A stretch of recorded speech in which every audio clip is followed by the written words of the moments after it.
Pemirsa, terima kasih PEN masih bersama kami. Berita selanjutnya mengabarkan, Dinas PUPR Banjarmasin diminta untuk menanggulangi permasalahan banjir di seluruh wilayah di Banjarmasin dalam upaya meminimalisir resiko tingginya debit banyu sungai wayah musim penghujan ke depannya.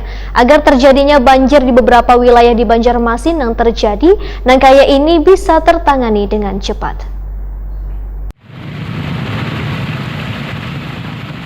Debit banyu sungai semakin meninggi terjadi di seluruh wilayah di Banjarmasin. Pemerintah Kota Banjarmasin pun menilai instansi terkait di lingkup pemerintah kota yaitu Dinas PUPR Banjarmasin sangat lambat dalam melakukan terobosan dan mengantisipasi untuk menangani kasus ini agar kedepannya kada terulang lagi. Sedangkan tingginya curah hujan wan banyu pasang biasa terjadi saban tahun. Demikian diperintahkan Wali Kota Banjarmasin Ibnu Sina Wahetakuni Prima TV besukan Senin 18 Januari 2021. Ibnu Sina pun meminta kepada Dinas PUPR Banjarmasin untuk menanggulangi permasalahan banjir ini dalam upaya meminimalisir risiko tingginya debit banyu sungai wayah musim penghujan ke depannya agar terjadinya banjir di beberapa wilayah di Banjarmasin yang terjadi nangkai ini bisa tertangani dengan cepat. Ibnu Sina juga menyarankan kepada dinas terkait agar memiliki penanganan jangka panjang terkait masalah banjir di Banjarmasin, terutama penanganan cepat di beberapa titik yang sering terjadi banjir dan melakukan normalisasi sungai dengan tepat.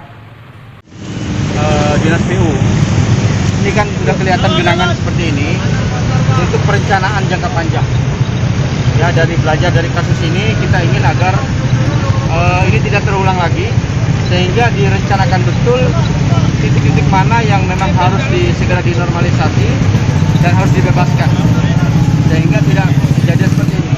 Kedua, kalau dalam kajian memang diperlukan sistem pompa untuk mengantisipasi, ini juga harus dicermati di mana titik pompa itu dulu yang paling penting.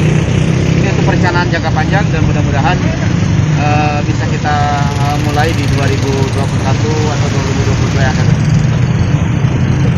Cukup Pak ya.